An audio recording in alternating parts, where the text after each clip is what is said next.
کہاں چلے گئے یہ دونوں؟ اس نے آس پاس کے لوگوں سے بھی پوچھا، مگر حاشر اور عادل کا کہیں پتہ نہیں چلا۔ اتنی جلدی وہ کہاں جا سکتے ہیں؟ گن سے اپنی کن پٹی کھجاتی ہوئے وہ سوچ ہی رہا تھا، مگر تبھی اچانک فون آیا۔ فون پر اس کے آدمی نے جو خبر دی تھی، اسے سننے کے بعد وہ بہت خوش ہوا۔ تم لوگ ایک کام کرو، پتہ کرو وہ واقعی زنیرہ ہے یا نہیں۔ اگر وہ زنیرہ ہوئی تو ہم اس کے گھر پر حملہ بول دیں گے۔ اس عورت کو کسی بھی طرح مرنا ہوگا۔ میری راہ کی آخری رکاوٹ بس یہی ہے۔ شاہد کو زنیرہ کی خبر مل چکی تھی اور اب وہ پہلی فرصت میں اسے مار دینا چاہتا تھا تاکہ اپنے راستے کا آخری یہ کانٹا بھی نکال کر پھینک دے۔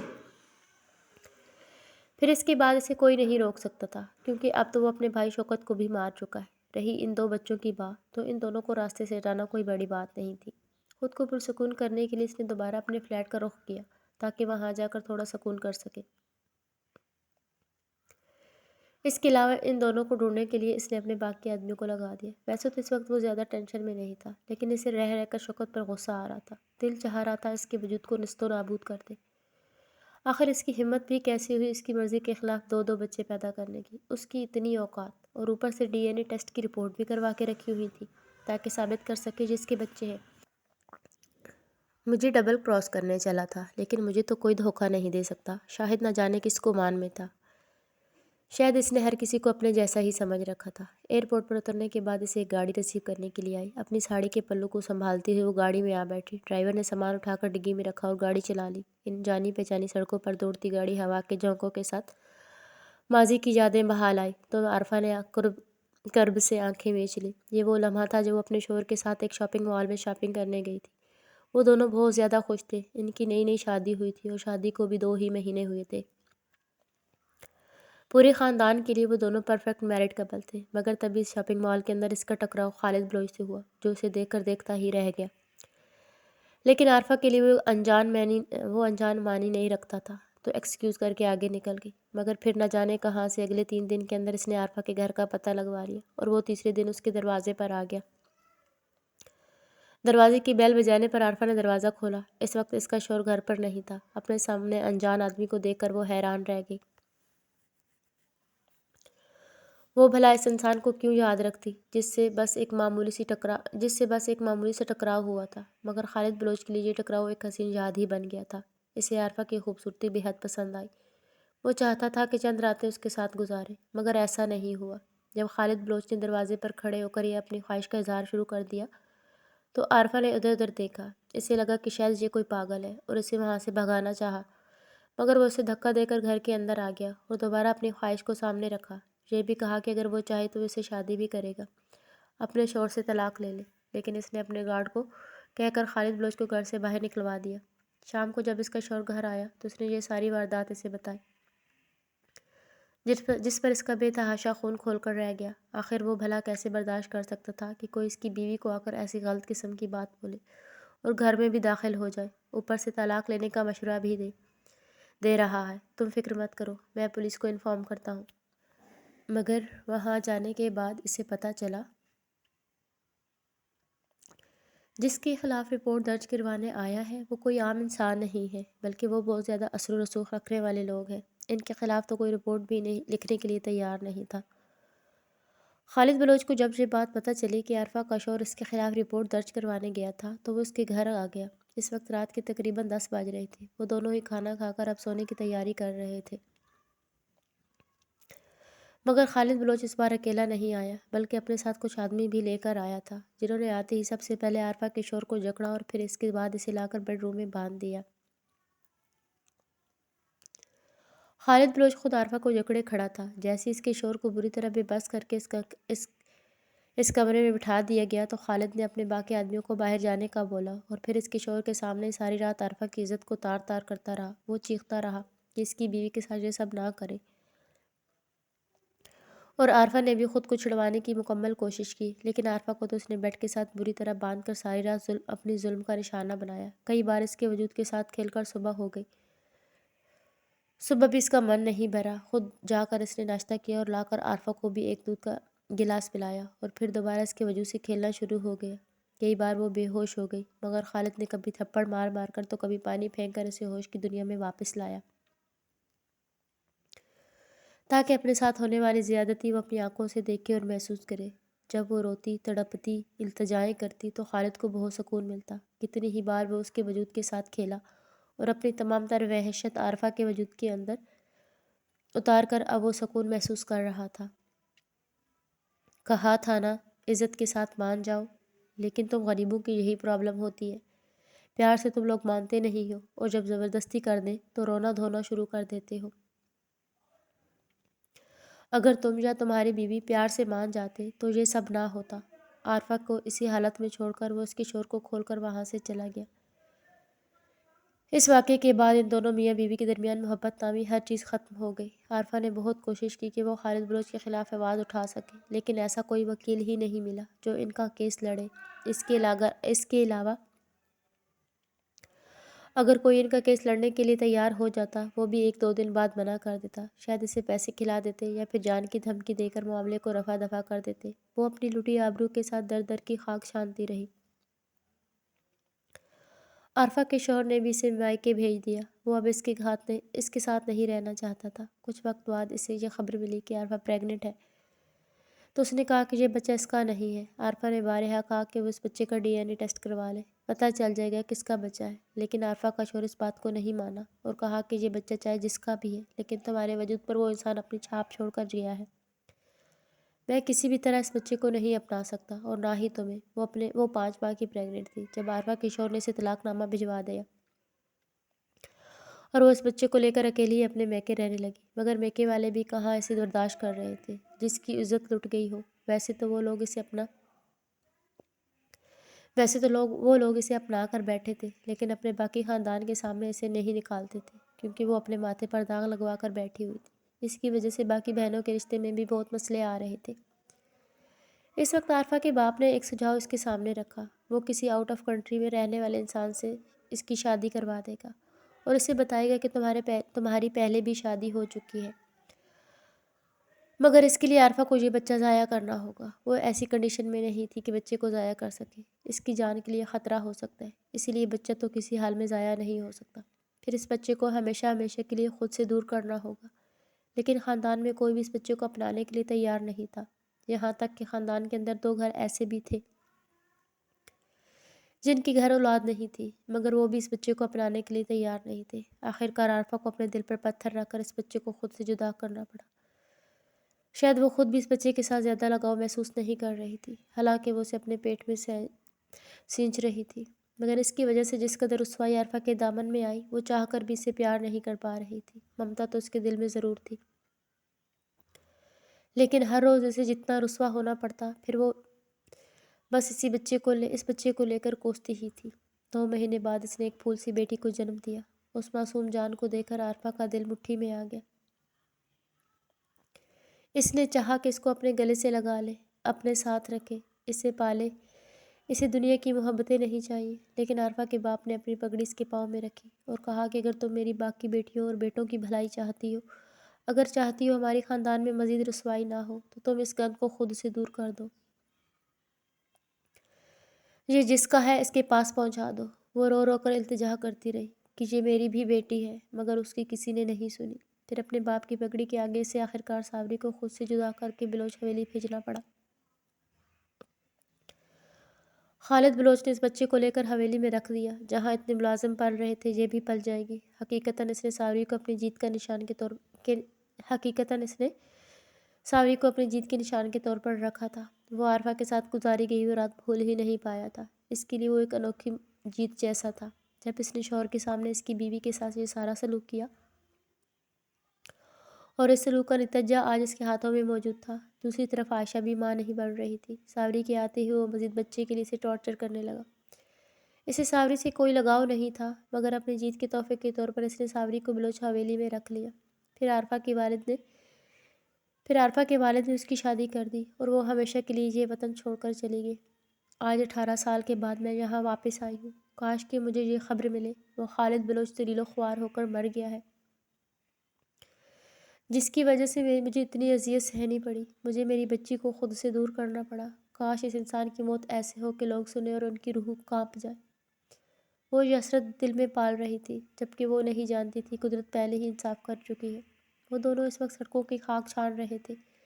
انہیں نہیں معلوم تھا انہیں کہاں جانا ہے، مگر وہ سہمے ہوئے آس پاس کے لوگوں کی نظر میں آئے بغیر کسی ایسی جگہ پر پہنچ جانا چاہتے تھے جہاں وہ محفوظ ہوں۔ بھائی ہم کہاں پر جا رہے ہیں؟ مجھے بہت زیادہ بھوک لگ رہی ہے۔ عادل کی جیب میں کچھ پیسے تھے، اس نے ٹھیلے سے کچھ پکوڑے لیے اور ان دونوں نے بس گزارے لائق ہی پیٹ بھرا۔ باقی پیسے بچا کر رکھ لیے۔ میں تو خود نہیں جانتا ہمیں کہاں جانا ہے، لیکن ہمارے باپ نے بولا ہے ہمیں التمش کے پاس پہنچنا ہے تو اس کے پاس ہی جانا ہوگا، اس کے سوا کوئی چارہ نہیں ہے۔ اس شاہد کے آدمی جگہ جگہ پھیلے ہوں گے اور مجھے امید ہے اس نے ہمیں ڈھونڈنے کے لیے بھی اپنے آدمیوں کو لگا دیا ہوگا۔ عادل بہت ذہین تھا، اس لیے اس کا دماغ ایسی حالت میں بھی چل رہا تھا۔ میرا دل بہت گھبرا رہا ہے۔ مرد بنو، گھبرانے سے کام نہیں ہوگا۔ ہم بچے ہیں، لیکن اتنے بھی بچے نہیں ہیں کہ خود کو سنبھال نہ سکیں۔ میرے دماغ میں ایک خیال آ رہا ہے، ہم التمش بھائی کو تو نہیں ڈھونڈ سکتے، لیکن ہاں ان کا وہ دوست عدنان، وہ پولیس والا ہے، اور وہ کس پولیس اسٹیشن کے اندر انسپکٹر ہے یہ میں جانتا ہوں۔ کیوں نہ ہم وہاں پر جائیں، کیا پتہ وہ ہمیں التمش تک پہنچا دے۔ ہاں بھائی ٹھیک کہہ رہے ہو، چلو جلدی جلدی چلتے ہیں۔ نہیں فی الحال تو سرکاری چھٹی ہوگی۔ اس وقت رات کے 10 بج رہے ہیں اور 10 بجے کوئی ڈیوٹی نہیں دیتا، ہمیں صبح جانا ہوگا، تب تک رات گزارنے کے لیے کوئی جگہ ڈھونڈنی ہوگی۔ ہمیں کوئی بھی نہیں رکھے گا یہ تو صاف ہے، ہمیں اس وقت یہیں کسی سڑک کے کنارے پر لیٹنا پڑے گا، لیکن یہ اتنی گندی جگہ ہے، عاشر کو دیکھ کر ہی گھن آنے لگی۔ جان چلی جائے اس سے زیادہ بہتر ہے ہم یہاں پر لیٹ جائیں۔ وہ دونوں سڑک کی دوسری طرف بنی ایک بلڈنگ کی دیوار سے ٹیک لگا کر اندھیرے میں جھک کر لیٹ گئی تاکہ کوئی بھی انہیں دیکھ نہ پائے اور وہ سب کی نظروں سے محفوظ ہو کر آج کی رات کسی بھی طرح گزار سکے۔ یہ اتنے مزے کے کھانے کس کے آنے کی خوشی میں بن رہے ہیں؟ اپنے گھر میں اتنی اشتعال انگیز خوشبو کو سن کر شان سے رہا نہ گیا۔ کیا تمہیں آج اپنے شوہر کی خدمت کرنے کی سوجی ہے؟ وہ کچن میں آ کر اریبہ سے سوال کرنے لگا، مگر وہ تو اپنے کام میں مصروف اسے فل اگنور کر گئی۔ میری خالہ آ رہی ہے، یہ ساری دعوت ان کے لیے۔ تمہاری خالہ؟ خالہ کا نام آتی شان اسے ایک سخت گوری سے نوازا، جسے اریبہ نے سرے سے ہی نظر انداز کر دیا۔ ایسے مت دیکھیں، میں دیکھوں گا، تمہاری یہ خالہ کون سی توپ چیز ہے؟ وہ اچھی ہیں بس چند دنوں کے لیے آ رہی ہیں ملنے کے لیے، جب سب سے مل لیں گی تو چلی جائیں گی۔ وہ تو آنا نہیں چاہتی تھی، مگر یہاں موجود تمام لوگوں نے بہت اصرار کیا کہ وہ ملنے کے لیے آ جائیں، تبھی وہ آ رہی ہیں۔ لیکن وہ نانا جی کے گھر ٹھہرنا نہیں چاہتی، بس اسی لیے میں نے انہیں اپنے گھر ٹھہرایا ہے۔ وہ نانا جی کے گھر کیوں نہیں ٹھہرنا چاہتی؟ اس کے پیچھے بہت بڑی وجہ ہے، وہ پھر میں تمہیں کبھی بتاؤں گی۔ اریبہ کے ٹالنے پر وہ کچھ دیر خاموش ہو گیا۔ تو مجھے اپنی کوئی بات نہیں بتاتی، پھر امید کرتی ہوں میں تمہیں اپنی پریشانیاں بتاؤں؟ شاہ نے ناراضگی کا اظہار کیا۔ ارے اس میں ناراض ہونے کی کیا بات ہے، بس کچھ باتیں ایسی ہوتی ہیں جو بتائی نہیں جاتی، لیکن میں پھر بھی آپ کو ہر بات بتا دیتی ہوں، یہ بھی بتا دوں گی، مگر تھوڑا صبر کر لے۔ مجھے صبر نہیں کرنا، مجھے ابھی جاننا ہے۔ وہ ضد پر آ گیا، مگر میں ابھی کچھ نہیں بتا سکتی کیونکہ مجھے بھی پورا سچ نہیں معلوم۔ جب خالہ جان آ جائیں گی تب میں ان سے پورا سچ جانوں گی اور پھر تمہیں بتا دوں گی۔ مجھے نہیں لگتا ایسی کوئی بڑی بات ہے، لیکن پھر بھی جو بھی ہوگا تمہیں پتہ چل جائے گا، اور میں امید کرتا ہوں تم سب سے پہلے مجھے ہی بتاؤ گی۔ ہاں بابا، میں سب سے پہلے تمہیں ہی بتاؤں گی۔ کب آئیں گی تمہاری خالہ؟ بس ابھی آنے ہی والی ہوں گی، تھوڑی دیر میں۔ ٹھیک ہے، تمہاری خالہ آئے گی، تم ان کا استقبال کرو گی، ان کی خاطر مدارت کرو گی، تمہیں میری خدمت کرنے کا تو ٹائم ہی نہیں ملے گا۔ ہاں بالکل، آج آپ اپنا منہ دھو کر رکھیں، میں آپ کی کوئی خدمت نہیں کر سکتی، لیکن میں تو تمہاری خدمتوں کے بغیر نہیں رہ سکتا۔ چپ چاپ وقت پر کمرے میں آ جانا، ورنہ تمہاری خالہ کے سامنے ہی تمہیں اٹھا کر کمرے میں لے کر آؤں گا۔ آپ بہت بدتمیز ہیں۔ اریبہ نے اسے سخت سستنایا۔ جو بھی کہہ لو، شوہر ہوں اور اپنے حق کو کسی طور نہیں چھوڑ سکتا۔ کسی دن بیوی کا خیال بھی کیا جا سکتا ہے۔ بیوی کا خیال کر رہا ہوں تبھی تو یہاں کھڑا ہوں، ورنہ بھی اٹھا کر لے جاتا۔ توبہ ہے۔ ٹھیک ہے، اب یہاں کھڑے رہ کر میرا دھیان بھٹکانے کی ضرورت نہیں ہے، جائیں اور اپنا کام کر لیں، میں بھی اپنا کام نپٹا لوں۔ میری خالہ آنے والی ہوں گی، پھر ان سے ملنا، دیکھنا وہ کتنی سویٹ ہے۔ مجھے تمہاری خالہ سے ملنے میں کوئی انٹرسٹ نہیں ہے۔ وہ برا سا منہ بنا کر اپنے کمرے میں جانے لگا تو اریبہ نے پیچھے سے اس کے کمر پر تھپڑ دے مارا۔ بہت بدتمیز ہو گئے ہو، کتنی چڑیل جیسی بیوی ہو تم۔ اپنے کمر پر ہاتھ رکھ کر وہ بلبلا اٹھا۔ کیا کہا؟ میں چڑیل ہوں؟ صدمے کے مارے اریبہ نے آنکھیں پھاڑ کر شان کی طرف دیکھا، جو وہاں سے فرار کی راہ دیکھ رہا تھا، مگر اس سے پہلے کہ وہ فرار ہوتا، اریبہ کے ہاتھ میں جو بھی آیا اس نے شان کے سر میں دے مارا اور وہ اپنے سر کو پکڑ کر وہیں زمین پر بیٹھ گیا، کیونکہ اریبہ کے ہاتھ میں کچھ اور نہیں بلکہ فرائی پین تھا، جو کہ شان کے سر میں اتنے زور سے لگا کہ اس وقت وہ جگہ سوچ کر تھوڑی اوپر اٹھ کر آ گئی۔ جیسی اریبہ نے اس کی یہ حالت دیکھی، فرائی پین ہاتھ سے چھوٹ کر زمین پر جا گرا اور وہ بھاگ کر شان کے پاس آئی۔